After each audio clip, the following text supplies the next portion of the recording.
নমস্কার। কলকাতাবাসী এবং হাওড়াবাসীর জন্য একটা অত্যন্ত সুখবর আছে। আবারও বলছি, খুব ভালো খবর। মেট্রো রেলে প্রথম চালু করেছিল 15 মার্চ।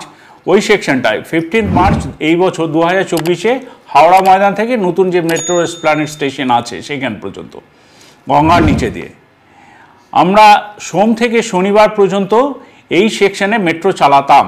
আবারও বলছি, চালাতাম। এবার নতুন খবরে আসি।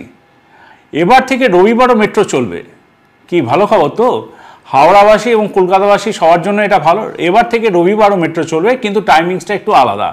টাইমিংসটা যেটা হলো সেটা হলো দুপুর 2:15 থেকে রাত্রি 9:45 পর্যন্ত আমরা মেট্রো পরিষেবা দেব এই হাওড়া ময়দান এবং এসপ্ল্যানেডের মধ্যে।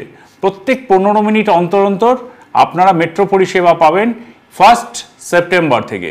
আবারও বলছি, 1 সেপ্টেম্বর থেকে মেট্রো পরিষেবা, যেটা এতদিন বন্ধ ছিল রবিবার দিন হাওড়া ময়দান থেকে এসপ্ল্যানেডের মধ্যে, সেটা চালু হয়ে যাচ্ছে।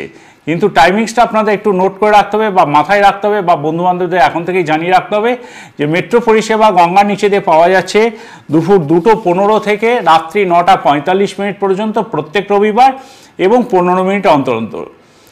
এটা এখন আমরা এক্সপেরিমেন্টাল বেসিসে চালাচ্ছি। আশা করি আপনারা এই সুযোগ ভোগ করুন, ভালো লাগবে আপনাদেরও। আর কাজে তো রেলওয়ে আছেই আপনাদের সঙ্গে সঙ্গে, যে কোনো দরকারে মেট্রো রেল আপনাদের সাথেই আছে। দেখা হচ্ছে তাহলে মেট্রো রেলে গঙ্গার নিচে এই রবিবার থেকে।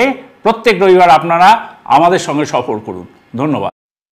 তাহলে দেখা হচ্ছে মেট্রো স্টেশনে। চলুন, তাহলে ভিডিওটা ভালো লেগেছে নিশ্চয়ই লাইক করে দিন, চ্যানেলটা সাবস্ক্রাইব করে পাশে বেল আইকনটা অবশ্যই অল করে দেবেন, ভিডিওটা জনস্বার্থে সবার কাছে শেয়ার করে দেবেন, যাতে সবাই, আপনি সবাই জানতে পারে। আর এটা কিন্তু আপনারা সবাই করতে পারবেন, আপনি সবাই।